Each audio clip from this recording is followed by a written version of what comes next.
Hey everybody, this is Matty Boomsticks coming at you with another video game review. Today we'll be checking out Bright Memory Infinite, a hack and slash first person shooter developed by FYQD Studio. At the time of this posting, it is available for PC and Xbox Series X and S for $19.99 US. So without further ado, let's get into it. I think the main talking point surrounding Bright Memory Infinite will be the fact that it was developed by a one-man studio, with visuals and graphics that rival that of experienced AAA development teams. This game first showed up on my radar during an Xbox gameplay showcase in May of 2020, even though the developer put out a game earlier that year called Bright Memory, which serves as a precursor to Bright Memory Infinite. Needless to say, the visuals in Bright Memory Infinite were stunning and seemed to be one of the first games to truly showcase the next-gen hardware. The fact that it was developed by a one-man studio, in his spare time no less, seemed to dominate the narrative surrounding the game. However, focusing solely on these aspects would be doing the game a disservice. The most compelling and unique aspect of Bright Memory Infinite is its gameplay, which seamlessly combines melee combat and shooting from a first-person perspective. When it works, it feels pretty satisfying, but at its worst, it feels clunky and unresponsive. The best analogy I can come up with to describe Bright Memory Infinite is this. It's like eating a dozen Krispy Kreme donuts for lunch. Sure, it's fun and indulgent and in the moment sounds like a good idea, but at the end of the day, it's just empty calories. It's like a, fuck it, kind of a YOLO experience you might tell your friends about later, but ultimately it's not very nourishing or fulfilling and may actually give you a bit of a stomachache later. To be honest with you, I can't even begin to tell you what the story in Bright Memory Infinite is all about. What I can tell you is that the game is set in the year 2036, and you play as Shelia, some kind of special agent belonging to an organization known as the SRO, whatever that means, with a particular penchant for shooting and slicing, but the backstory is pretty much non-existent. At the start of the game, you wake up in your high-rise apartment wearing cut-off booty jorts on New Year's with fireworks going off in the distance. There also appears to be some strange weather phenomenon going on, and you promptly receive a phone call tasking you to investigate these unusual happenings. It's all a pretty bare-bones affair, and ironically you can glean more from the synopsis on the Steam store page than the actual game itself.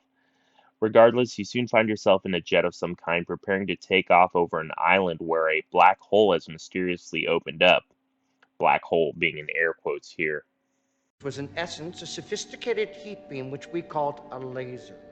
What follows is a QTE cutscene where Shelia crash lands her jet on the island, where she promptly begins to display her ability to shoot up and cut into enemies with fury and surgical precision. Almost there!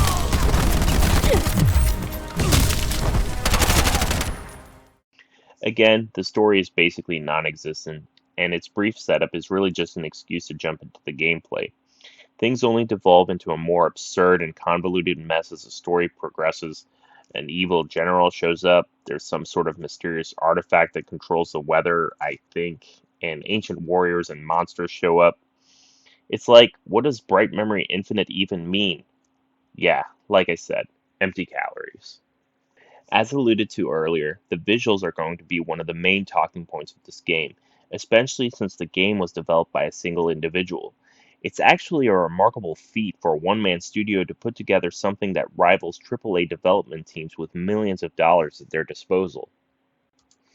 The NPCs, environments, lighting, particle and weather effects are all really fantastic.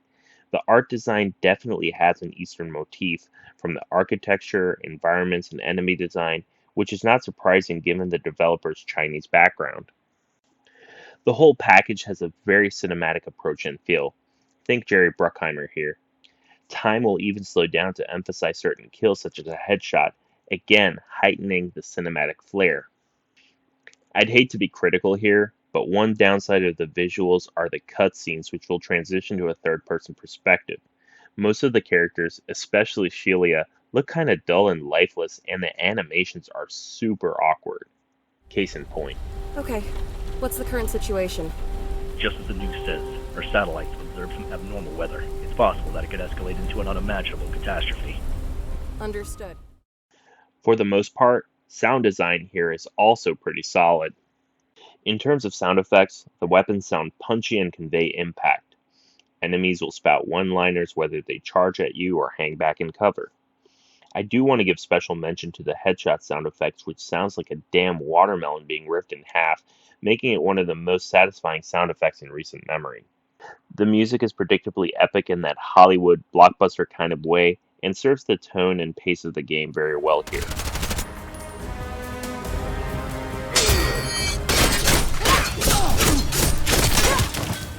However, the voice acting is not great, ranging from truly awful to just barely passable. Again, it's not super important because the story here is secondary to the action anyway, so it's at least somewhat forgivable. Director Chen, an airliner engulfed in flames just passed overhead. However, the main meat of Bright Memory Infinite is in its gameplay, which can best be described as a hectic or frenetic mix of first-person shooting and melee combat. To my surprise, the game manages to seamlessly blend these two elements together a whole lot better than you'd expect, especially since melee combat is challenging to nail from a first-person perspective.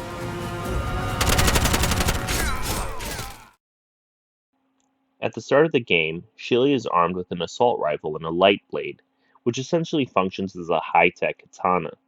She can shoot enemies from afar, but if rushed at close quarters, she can unleash a flurry of combos with her light blade, slicing foes limb from limb.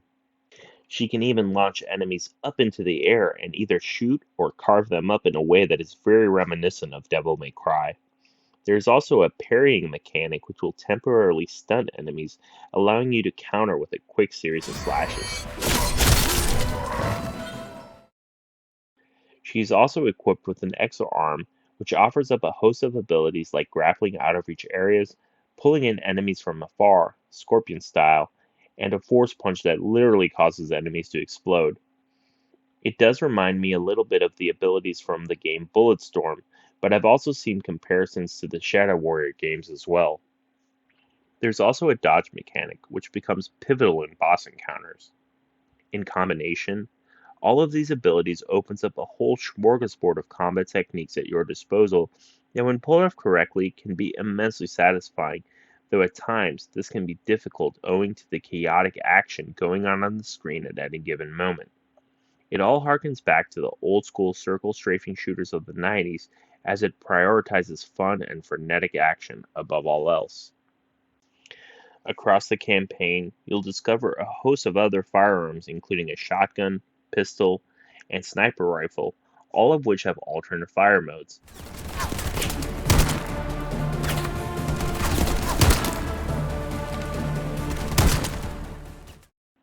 In addition, all weapons as well as the exo-arm and light blade can be upgraded in a simple yet effective skill tree, which at least adds to some semblance of progression. There is also a good amount of enemy variety ranging from modern armed soldiers to larger melee-focused enemies. There are also ancient warriors including archers, swordsmen, and mace or axe-wielding maniacs. Some bigger enemies will have larger health pools, acting as kind of mini-bosses which help prevent the combat from becoming too stale or one-note.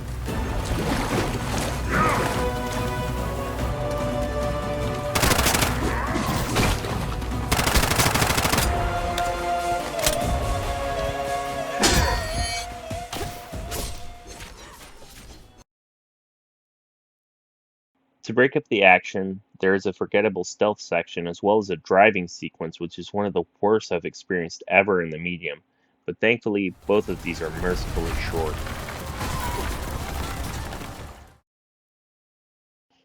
I do want to give special mention to the boss fights, which are varied and at times really feel epic, some with multiple phases, which was a pleasant surprise. These bosses are by no means pushovers and can be fairly challenging. Their sense of scale can also be pretty impressive, with the last two bosses in particular towering stories over your character. I will say that the last boss can feel cheap and frustrating with some insta-kill type attacks, but overall, it was not a terrible experience.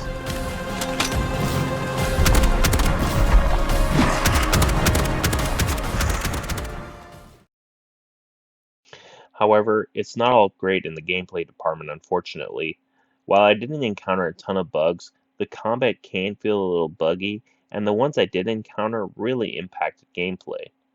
At times, certain commands would not register correctly, especially the launch ability, which would fail to connect even after being executed following a successful parry. The parry mechanic can also be a little hit or miss, which I feel may be a consequence of the first-person perspective. More egregious offenses, however, included moments where my directional movement would completely fail or I'd get hung up on the environment, most notably during key boss battles. Also, controls on the mouse and keyboard can be a little awkward at times given the many abilities at your disposal. Dodging, melee, parrying, shooting, sprinting, exarm abilities were all kind of tough to pull off, requiring some unnatural dexterity on the keyboard. I wondered whether or not this might be one of the rare instances where a controller might be better than mouse and keyboard, but I'm not really sure. That's waiting on ahead to the black hole. Despite being fun and pretty, Bright Memory Infinite is difficult to recommend, even at its $20 price point. Though frustrating at times, the combat can be fun, fluid, and varied, and does recall old school shooters of the 90s. The visuals are impressive, and there are some great enemy designs and boss encounters. However, clocking in at about 2 hours, Bright Memory Infinite is very short, and given its lack of engaging story, ultimately feels like a very shallow experience. There do appear to be some unlockable items which may enhance the replayability for some, but I doubt very many people will be tempted to replay this game. For me, the whole impetus for checking out Bright Memory Infinite was mainly curiosity, especially given the whole one-man studio talking point, which at this point has taken on its own mythological status. If I had to do it over, however, knowing what I know now, having experienced the game in its entirety, I don't think I would give it the $20 again. If anything, I would just recommend wishlisting it on Steam and waiting for a sale, like 50% off. Otherwise, if you have $20 burning a hole in your pocket and you're looking for some cheap thrills, enjoy fast, chaotic old school shooters, and are curious like me, by all means, give it a go. Well, that concludes my video review of Bright Memory Infinite. If you like what you saw, give this video a thumbs up. If you disliked it, give it a thumbs down. Otherwise, I'm genuinely curious to see what you guys thought about this video game, so hit me up in the comment section below. As always, I've been Matty Boomsticks, and I'll see you guys next time.